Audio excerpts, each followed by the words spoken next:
بسم اللہ الرحمن الرحیم۔ السلام علیکم، میں ہوں آپ کا دوست، آپ کا بھائی سمارٹ چوائس 0.3 سے آپ کے لیے لائے ہیں بہت ہی زبردست ایک ٹاپک۔ امید کرتا ہوں کہ آپ کو پسند آئے گا۔ فتح مکہ کے سے ریلیٹڈ ایک ویڈیو بنائی جا رہی ہے۔ آپ نے ہمارے چینل کو سبسکرائب کرنا ہے، ساتھ میں لگی پریس بیل کو بھی دبا دیں گے تاکہ آنے والی ویڈیو آپ کو مل سکے۔ تو ویڈیو سٹارٹ کرتے ہیں۔ یہ تو فتح مکہ کا واقعہ 8 رمضان المبارک ہوا۔ اس کا سبب قریش کی طرف سے نقص عہد ہے کہ اس کی وجہ یہ ہوئی قبیلہ بنی بکر کے ایک شخص نے رسول اللہ صلی اللہ علیہ وسلم کی ہجو منظوم تیار کی، اور وہ اسے کہ وہ ترنم سے پڑھتا گاتا تھا، جسے قبیلہ خزاع کے کسی غلام عاشق رسول نے سن لیا، اور قبیلہ خزاع کے لوگ مسلمان تھے۔ اس غلام عاشق رسول نے اس ہجو کرنے والے قریشی گستاخ نبی صلی اللہ علیہ وسلم کو زخمی کر دیا۔ اس سے دونوں قبیلوں میں شر پھیل گیا۔ بنو خزاع کے خلاف بنو بکر کے ساتھ قریشی کفار مکہ نے مدد کی، چنانچہ بنو بکر نے رات کے وقت بنو خزاع پر حملہ بول دیا، ان کے جوانوں کو قتل کر دیا۔ حضرت عمر بن سالم خزاعی نے حضور سرور عالم صلی اللہ علیہ وسلم کی بارگاہ میں مدینہ طیبہ پہنچ کر تمام حالات سنائے۔ اس وقت آپ کے دونوں چشمان مبارک سے آنسو بہہ نکلے اور فرماتے رہے، خزاع منی ونا منکم، خزاع یعنی کہ خزاع میرے یعنی کہ خزاع میرے ہیں اور میں ان کا ہوں۔ اس عہد شکنی سے قریش نادام ہوئے۔ اس ندامت کے پیش نظر ابو سفیان کو بھیجا تاکہ عہد سابق کو مضبوط کریں۔ ابو سفیان پہلے رسول اکرم صلی اللہ علیہ وسلم کی بارگاہ میں حاضر ہوا، مگر آپ نے اس سے کوئی بات نہ کی۔ ابو سفیان پھر سیدنا صدیق اکبر رضی اللہ تعالی عنہ، سیدنا عمر فاروق رضی اللہ عنہ، سیدنا عثمان غنی رضی اللہ عنہ، سیدنا علی مرتضیٰ کے پاس گیا، مگر اس کو ہر طرف سے مایوسی ہوئی۔ ابو سفیان مایوس ہو کر لوٹا۔ اس نے واپس مکہ پہنچ کر کہا کہ انہوں نے میری کوئی بات نہیں مانی، لیکن میں نے حضور نبی کریم صلی اللہ علیہ وسلم کے صحابہ کو دیکھا ہے، وہ تو اپنے آقا کے بہت بڑے فدائی ہیں۔ میں نے بادشاہوں میں سے کسی ایک کی ایسی بارگاہ نہیں دیکھی۔ حضرت محمد صلی اللہ علیہ وسلم کی بارگاہ ہے اور ان کے صحابی جیسے جان نثار میں نے کہیں نہیں دیکھے۔ ادھر نبی محترم صلی اللہ علیہ وآلہ وسلم نے اپنے احباب سے مشاورت کی۔ مشاورے کے بعد آپ صلی اللہ علیہ وسلم نے فتح مکہ کے لیے تیاری شروع کر دی اور اپنے صحابہ کو بھی تیاری کا اعلان فرمایا، بلکہ دیہاتوں میں بھی ہر طرف مسلمانوں کو اطلاع بھجوائی کہ جو بھی اللہ اور یوم آخرت پر ایمان رکھتا ہے وہ ماہ رمضان میں مدینہ پاک میں آ جائے۔ جب تمام لوگ جمع ہو گئے تو حضور اکرم صلی اللہ علیہ وسلم نے دعا مانگی کہ اے اللہ، قریش تک ہماری خبر نہ پہنچے، یہاں تک کہ ہم ان کے شہر تک پہنچ جائیں۔ حضور نبی کریم صلی اللہ علیہ وسلم رمضان المبارک مدینہ طیبہ سے روانہ ہوئے۔ اس وقت 10,000 کا لشکر آپ کے ساتھ تھا، جس میں مہاجر اور انصار سب تھے۔ اللہ تعالیٰ نے حضور کریم صلی اللہ علیہ وسلم کی دعا مستجاب فرمائی۔ آپ مکہ کے قریب پہنچ گئے۔ لیکن قریش تاحال بے خبر تھے۔ یہ بھی قریش پر شفقت تھی کہ وہ جنگ نہ کر سکیں، خود بخود تابع ہو جائیں، اور حکم فرمایا کہ ہر قبیلہ اپنی جگہ پر آگ روشن کرے۔ ان سب کا نگران حضرت عمر رضی اللہ عنہ کو مقرر فرمایا۔ اس سے قبل حضرت عباس رضی اللہ تعالیٰ عنہ مکہ مکرمہ سے ہجرت کر کے حضور سرور صلی اللہ علیہ وآلہ وسلم کو حجفہ یعنی کہ اہل شام کے میقات میں ملے، اور حضور اکرم صلی اللہ علیہ وآلہ وسلم نے فرمایا اپنے اہل و عیال اور سامان کو مدینہ بھیج دیں اور خود ہمارے ساتھ مکہ معظمہ چلیں، اور ساتھ ہی فرمایا اے چچا، آپ کی ہجرت میں خاتم الہجرت میں جیسے میری آخری نبوت خاتم النبوت ہے۔ قریشی مکہ نے ابو سفیان کو بھیجا کہ حالات سے آگاہی حاصل کریں، اور اگر محمد صلی اللہ علیہ وسلم ملیں تو ان سے ہماری امان طلب کریں۔ جب ابو سفیان رات کے وقت مرحضران میں پہنچا تو آگ روشن دیکھی۔ کہا میں نے ایسی روشن آگ کبھی نہیں دیکھی سوائے میدان عرفات کے، اور ایسا لشکر تو دیکھا نہ سنا۔ ابو سفیان کی حضرت عباس رضی اللہ تعالیٰ عنہ سے ملاقات ہوئی۔ حضرت عباس انہیں حضور اکرم صلی اللہ علیہ وسلم کی خدمت میں لے آئے تاکہ ان کے امان کا سوال کریں۔ جب حضرت عباس رضی اللہ تعالیٰ عنہ ابو سفیان کو برگاہ رسول اکرم صلی اللہ علیہ وسلم میں لائے تو آپ نے فرمایا کہ اے چچا، اسے اپنی رہائش میں لے جائیں، کل صبح کو میرے ہاں لانا۔ جب صبح ہوئی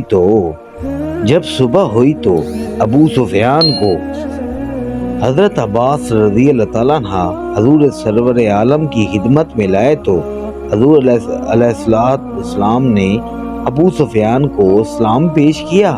اللہ تعالیٰ نے انہیں مسلمان ہونے کی توفیق بخشی۔ مسلمان ہونے کے بعد عرض کیا یا رسول اللہ صلی اللہ علیہ وآلہ وسلم، اگر قریش آپ کا مقابلہ نہ کریں بلکہ علیحدہ علیحدہ ہو کر بیٹھ جائیں، آپ کے مقابلے سے ہاتھ روک لیں تو کیا انہیں امان ہے؟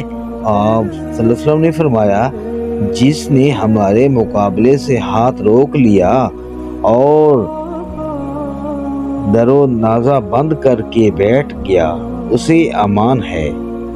حضور علیہ السلام نے فرمایا کہ جو بھی ابو سفیان کے گھر میں داخل ہوا ہے امان ہے، ایسے ہی مسجد حرام میں، اور جس نے دروازہ بند کر لیا اسے بھی، جس نے ہتھیار ڈال دیے اسے بھی، اور جو دار حکیم بن حزم میں داخل ہوا وہ بھی۔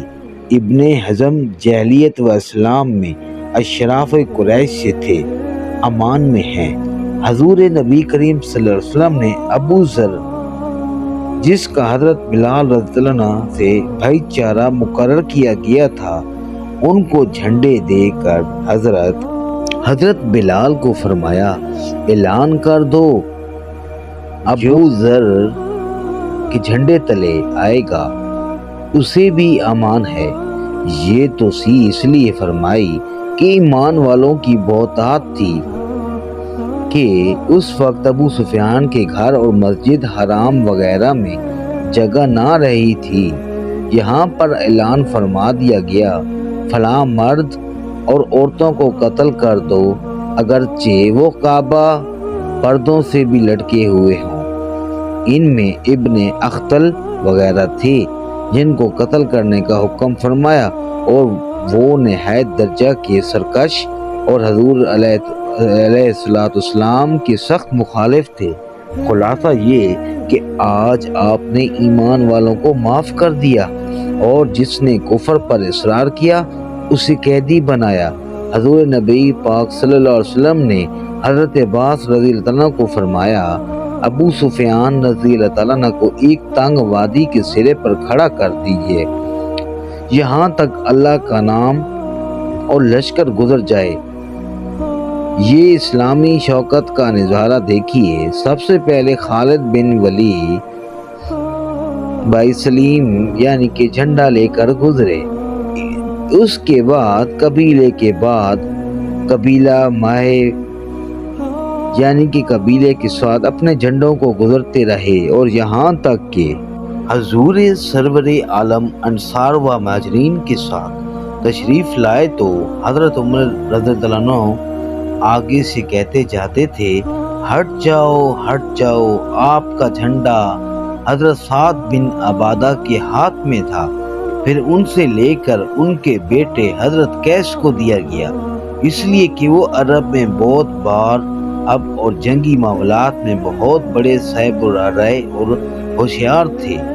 حضور صلی اللہ علیہ وآلہ وسلم جب تشریف لائے تو آپ کے ساتھ 700 مہاجرین جو کہ 300 گھوڑوں پر سوار تھے اور 4000 انصار جن کے ساتھ 500 گھوڑے تھے۔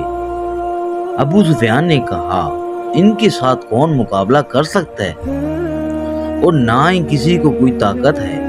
حضور علیہ السلام مکہ شریف میں ناقۃ و قصواء پر سوار ہو کر داخل ہوئے۔ آپ کے پیچھے حضرت علی بن العاص اموی رضی اللہ تعالی عنہ یعنی کہ حضور صلی اللہ علیہ وسلم کے نواسے تھے۔ یہ جمعے کا دن ہے، بعد نے کہا سوموار کا دن تھا۔ جب آپ کعبہ شریف میں داخل ہوئے تو سر مبارک کجا اور وہ پر رکھ دیا۔ آپ نے توازن اور فتح مکہ کے شکریہ میں کیا اور اتنی بڑی جماعت مسلمین ساتھ لانے سے اللہ تعالیٰ کے حضور میں سر جھکایا۔ اس وقت کعبہ شریف کے باہر، اندر اور اوپر 360 بت رکھے تھے۔ ہر قبیلے کا علیحدہ بت تھا۔ حبل ان کا بڑا بت تھا اور وہ عقیق تھا جو کعبہ شریف کے دروازے کے قریب تھا، جس سے باب الاسلام قدیم کے نیچے پھینک دیا گیا تاکہ اسے قیامت تک لٹاریں بت پرستوں کو عبرت ہو۔ جبکہ ابو سفیان غزوہ احد میں فخر کہتا تھا، آل حبل، اے حبل بلند ہو اے حبل۔ اب حضور علیہ السلام نے اسے ذلیل کر کے دکھایا تاکہ معلوم ہو کہ جسے اللہ تعالیٰ ذلیل کر دے اسے کون عزت دے سکتا ہے۔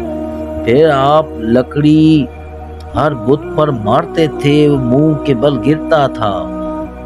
آپ پڑھتے تھے، جال حق و ذاق الباطل، حق آ گیا اور باطل مٹ گیا۔ حضور علیہ السلام نے حضور علی کو کعبہ کی چھت پر چڑھنے کا حکم فرمایا تاکہ چھت پر رکھے ہوئے بتوں کو توڑ دیں۔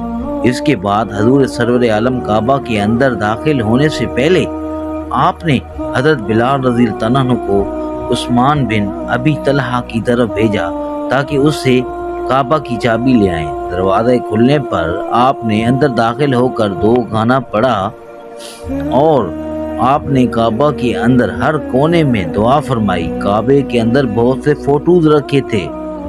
آپ نے حضرت عمر کو ان کے مٹانے کا حکم فرمایا۔ کعبہ معظمہ اس وقت بیت الاسلام میں بنایا ہوا تھا اور 1000 سال بیت الاسلام بنا رہا۔